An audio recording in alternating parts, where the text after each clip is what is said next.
വിദേശത്തായിരുന്ന Kevin നാട്ടിലെത്തിയിട്ട് 3 മാസം. വീണ്ടും ഗൾഫിലെത്തി പണം സമ്പാദിച്ച് തനിക്കു വേണ്ടി കാത്തിരിക്കുന്ന പ്രിയപ്പെട്ടവളെ സ്വന്തമാക്കണം. അതുമാത്രമായിരുന്നു കെവിൻ്റെ ലക്ഷ്യം. നീനു ചാക്കോ കോട്ടയം കോളേജിൽ 2ാം വർഷ ബിരുദ വിദ്യാർത്ഥിനി. കൊല്ലം തെന്മലയിലാണ് നീനുവിൻ്റെ വീട്. ഇവർ രണ്ടുപേർക്കും ഒരുമിച്ച് ജീവിക്കണമെന്നായിരുന്നു ആഗ്രഹം. 24/5/2018 വ്യാഴം രാവിലെ തെന്മലയിലെ വീട്ടിൽ നിന്ന് കോട്ടയത്തെത്തിയ നീനു കെവിനെ വിളിച്ചു ഉടൻ വിവാഹം കഴിക്കണമെന്നും വീട്ടിൽ നിൽക്കാൻ പറ്റാത്ത അവസ്ഥയാണെന്നും പറഞ്ഞപ്പോൾ നീനുവിനെ കൂടെ കൂട്ടാൻ കെവിൻ തീരുമാനിച്ചു.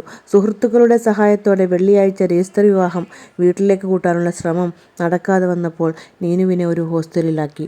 ശനിയാഴ്ച രാത്രി 1 മണി സുഹൃത്തായ അജീഷിൻ്റെ വീട്ടിലായിരുന്നു കെവിൻ. അന്നു രാത്രി അജീഷിൻ്റെ വീട്ടിൽ നിന്നും അക്രമി സംഘം പിടിച്ചുകൊണ്ടുപോയി. നീനുവിൻ്റെ പിതാവും സഹോദരനുമാണ് ക്വട്ടേഷൻ സംഘത്തെ ഉപയോഗിച്ച് ആസൂത്രണം നടത്തി കെവിനെ കൊന്നത്.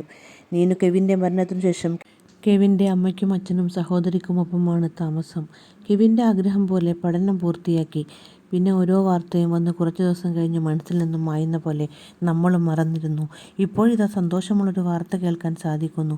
നീനു പുതിയൊരു വിവാഹ ജീവിതത്തിലേക്ക് കടന്നിരിക്കുന്നു. വയനാട് സ്വദേശിയാണ് വരൻ. കെവിൻ്റെ മാതാപിതാക്കളാണ് ഈ കല്യാണം നടത്തിയത്. ഇനിയുള്ള കാലം നീനു സന്തോഷവതിയായി ജീവിക്കട്ടെ.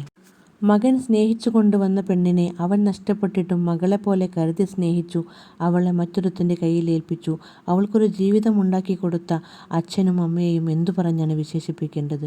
ദൈവം അവരെ ആയുസ്സും ആരോഗ്യവും കൊടുത്ത് അനുഗ്രഹിക്കട്ടെ എന്ന് പ്രാർത്ഥിക്കാം. നല്ല പ്രായത്തിൽ പ്രണയം നഷ്ടമായ നീനുവിൻ്റെ ജീവിതം കണ്ണീരിൽ കുതിർന്നു പോയില്ലല്ലോ.